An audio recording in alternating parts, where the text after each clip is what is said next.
नमस्कार, स्वागत है आपका और आपके साथ मैं हूं आर्य अवस्थी। और आज हम एक ऐसे व्यक्ति के बारे में चर्चा करेंगे जिसने पार्टी के लिए अपना पूरा जीवन समर्पित कर दिया, सब कुछ समर्पित कर दिया बिना किसी स्वार्थ की आकांक्षा से। आजकल तो पार्टियों में, चाहे जिस भी पार्टी की बात करें, सारे पार्टियों में इसी तरह के नेता हैं जिनकी ना कोई विचारधारा है, ना कोई आइडियोलॉजी है, ना कोई दृष्टिकोण है। सिर्फ अगर कोई विचारधारा, कोई दृष्टिकोण और कोई आइडियोलॉजी है तो वो है सत्ता के साथ बने रहना, पद पर बने रहना। वो जैसे ही चुनाव होने वाले होते हैं और उनको लगता है कि जो भी पार्टी सत्ता में आने वाली है उसी पार्टी में जुगाड़बाजी करके चले जाते हैं, टिकट हासिल करते हैं, सांसद विधायक बनते हैं, मंत्री बनते हैं और सत्ता की मलाई को चाटते हैं। और जैसे ही उनको लगता है कि अब यह पार्टी नहीं जीतने वाली तो वो उस पार्टी को छोड़कर अगली दूसरी पार्टी में चले जाते हैं। लेकिन कई नेता ऐसे भी हुए हैं जो आजीवन एक विचारधारा के लिए जिए, एक पार्टी के लिए जिए और पूरे समर्पण के साथ आजीवन पार्टी के लिए काम करते रहे, विचारधारा के लिए काम करते रहे और जरूरत पड़ी तो पार्टी के लिए, विचारधारा के लिए बहुत कुछ खोया। ऐसे ही एक नेता हैं और या कह लीजिए कि भारतीय जनता पार्टी के योद्धा हैं सदानंद मास्टर। और सदानंद मास्टर एक ऐसे भाजपाई योद्धा हैं जो आजीवन भाजपा के लिए संघर्ष करते रहे, लड़ते रहे बिना किसी पद की आकांक्षा के और समर्पित होकर पार्टी के उत्थान के लिए काम करते रहे। और उसकी कीमत उन्हें ये चुकानी पड़ी कि वामपंथी गुंडों ने उनके पैर काट दिए थे। लेकिन फिर भी इस भारतीय जनता पार्टी के योद्धा का हौसला डिगा नहीं पाए। अब इस भारतीय जनता पार्टी के योद्धा को उसके समर्पण का, उसके त्याग का और उसके काम का इनाम मिला है और अब ये योद्धा देश की संसद में दहाड़ेगा। सदानंद मास्टर, जिन्हें मोदी ने अब राज्यसभा भेज दिया है। बता दें कि केरल दक्षिण भारत का एक ऐसा राज्य है जिसे वामपंथियों का सबसे मजबूत गढ़, सबसे मजबूत किला माना जाता है, जहां की सत्ता पर भगवा परचम लहराना आज भी देश की सबसे बड़ी पार्टी भारतीय जनता पार्टी के लिए केवल सपना ही बना हुआ है। लेकिन इस सब के बावजूद बीजेपी कार्यकर्ताओं ने कभी हिम्मत नहीं हारी, कभी अपने पद से डिगे नहीं और अटल आडवाणी के समय से ही भारतीय जनता पार्टी के समर्पित कार्यकर्ता केरल में पार्टी के लिए जमीन तलाशने, पार्टी के प्रचार प्रसार के लिए, पार्टी के उत्थान के लिए मेहनत करते रहे हैं समर्पण के साथ। और इन्हीं कार्यकर्ताओं में से एक नाम है आरएसएस के वरिष्ठ कार्यकर्ता सी सदानंद मास्टर का। सी सदानंद मास्टर, जिन्हें अब मोदी ने उनके त्याग का, उनके बलिदान का, उनके समर्पण का, उनके काम का पुरस्कार दिया है और उन्हें राज्यसभा भेजा गया है। मैं आज आपके सामने श्रीमान सदानंद जी मास्टर को पेश करना चाहता हूं।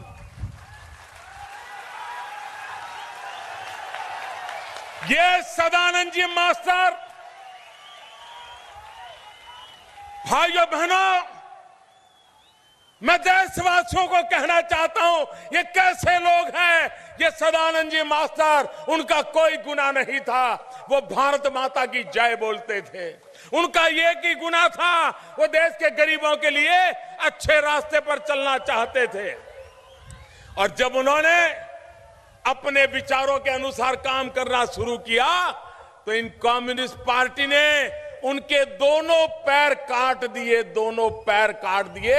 आज वो आर्टिफिशियल पैर लगा करके आज भी हिम्मत के साथ, सेवा भाव से केरल की जनता की सेवा कर रहे हैं। सदानंद मास्टर ने बीजेपी के लिए, अपनी विचारधारा के लिए लड़ने की कीमत अपने दोनों पैर गंवा कर चुकाई, क्योंकि वामपंथियों को ये बात सहन नहीं हो रही थी कि सदानंद मास्टर केरल में बीजेपी के लिए काम करें, बीजेपी के लिए जमीन तैयार करें। इसीलिए कथित तौर पर वामपंथियों ने उनके दोनों पैर काट डाले और तब से 90 के दशक से वामपंथियों के गढ़ केरल में बीजेपी के लिए जमीन तैयार करने में लगे संघ के वरिष्ठ कार्यकर्ता सी सदानंद मास्टर के दोनों पैर काट लिए गए थे। लेकिन इसके बावजूद भी न उन्होंने हिम्मत हारी, न वो अपने पथ से डिगे, बीजेपी के लिए लगातार काम करते रहे और जिसका इनाम उन्हें अब जाकर मिला है। और मोदी ने उन्हें, राष्ट्रपति द्रौपदी मुर्मू ने राज्यसभा के लिए मनोनीत किया है, जिस पर पीएम मोदी ने उन्हें शुभकामनाएं देते हुए कहा, सी सदानंद मास्टर का जीवन साहस और अन्याय के आगे न झुकने की प्रतिमूर्ति है। हिंसा और धमकी भी राष्ट्र के विकास के प्रति उनके जज्बे को डिगा नहीं सकी। एक शिक्षक और सामाजिक कार्यकर्ता के रूप में भी उनके प्रयास सराहनीय हैं। युवा सशक्तिकरण के प्रति उनकी गहरी प्रतिबद्धता है। राष्ट्रपति जी द्वारा राज्यसभा के लिए मनोनीत होने पर मैं उन्हें बधाई देता हूँ। बता दें कि सांसद के रूप में उनकी भूमिका के लिए प्रधानमंत्री मोदी ने शुभकामनाएं दी हैं। वहीं बीजेपी सांसद डॉक्टर राधा मोहन दास अग्रवाल ने भी सदानंद को राज्यसभा भेजे जाने पर बधाई दी है और वो भी बेहद खुश हैं। उन्होंने सोशल मीडिया पर लिखा कि भाजपा और आरएसएस के करोड़ों कार्यकर्ता नरेंद्र मोदी जी आपके आभारी हैं कि आपने जनसभा में ही सी सदानंद मास्टर के संघर्ष को सम्मानित नहीं किया, बल्कि उन्हें राज्यसभा का सदस्य नामित करके कार्यकर्ताओं को बहुत बड़ा संदेश भी दिया है। संघ समर्थक राजपुष्प अवस्थी ने मोदी सरकार की इस कदम की जमकर तारीफ की है और उन्होंने लिखा कि केरल में वामपंथी संघर्ष के विरुद्ध राष्ट्रवादी विचार के संघर्ष के प्रतीक सदानंद मास्टर जी का राज्यसभा के लिए नामांकन एक अभिनंदन योग्य निर्णय है। अब जब वो राज्यसभा की सीढ़ियां चढ़ेंगे तो सारे भारत को पता चलेगा कि वामपंथ का असली चेहरा क्या है और किस तरह वामपंथी गुंडों ने एक सच्चे राष्ट्रभक्त, एक सच्चे देशभक्त को पैर काट कर उनका हौसला डिगाने की कोशिश की थी। वामपंथियों की नफरत के शिकार सी सदानंद मास्टर को राज्यसभा भेजा गया तो सोशल मीडिया पर भी बहुत सारी प्रतिक्रियाएं सामने आई। तो वहीं उनके सियासी अगर सफर की बात करें तो सी सदानंद मास्टर असम के गुवाहाटी विश्वविद्यालय से उन्होंने बीकॉम किया है। कालीकट विश्वविद्यालय से सदानंद मास्टर ने बीएड की पढ़ाई की और इसके बाद हायर सेकेंडरी में उन्होंने 1999 से वो सामाजिक विज्ञान के शिक्षक हैं। केरल में राष्ट्रीय अध्यापक संघ के अध्यक्ष भी रहे हैं। सी सदानंद मास्टर 25 जनवरी 1994 में जब 30 साल के थे उनके घर पर हमला हुआ और इसी हमले में उनके दोनों पैर काट दिए गए थे। आरोप सीपीआई पर लगा था। सीपीआई-एम कार्यकर्ताओं को उनका वामपंथी विरोधी होना बर्दाश्त नहीं था। वो इस बात को सहन नहीं कर पाए और इसलिए उनके दोनों पैर काट दिए। दोनों पैर काटे जाने के बावजूद सी सदानंद मास्टर ने कभी हिम्मत नहीं हारी, वो कभी डिगे नहीं और 2016 में कन्नूर की कुतुब प्रभा सीट से बीजेपी से चुनाव लड़े, लेकिन जीत नहीं पाए और शैक्षिक सुधारों के साथ ही वैचारिक जागरूकता का भी वो लगातार प्रचार प्रसार करते रहे। वहीं सी सदानंद की पत्नी वनिता रानी शिक्षिका और बेटी बीटेक की छात्रा है।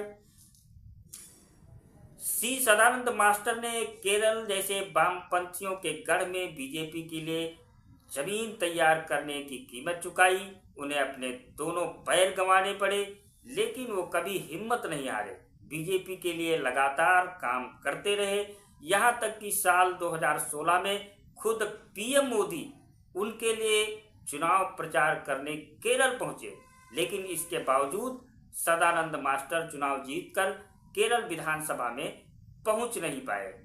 हाँ, अब देश की संसद में उनकी दहाड़ जरूर सुनाई देगी, वो भी डंके की चोट पर।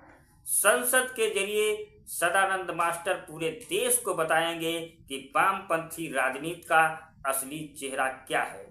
पार्टी के इस कदम की तारीफ करते हुए सी सदानंद मास्टर ने कहा कि ये मेरे लिए गर्व का क्षण है, क्योंकि पार्टी ने मुझ पर अपना विश्वास और भरोसा दिखाया है।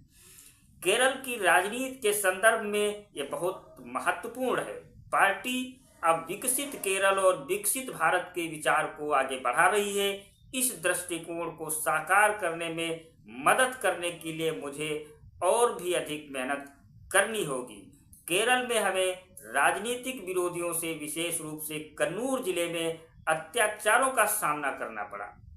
कई कार्यकर्ताओं ने पार्टी के लिए अपने प्राणों की आहुति दी, अपने प्राण न्यौछावर किए, अपना बलिदान दिया। उनके परिवार आज कष्ट झेल रहे हैं। उनका उत्थान करना, उनका विश्वास बहाल करना मेरा दायित्व है, मेरा कर्तव्य है।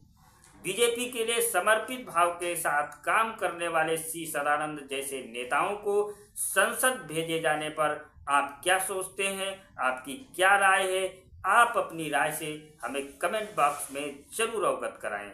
धन्यवाद।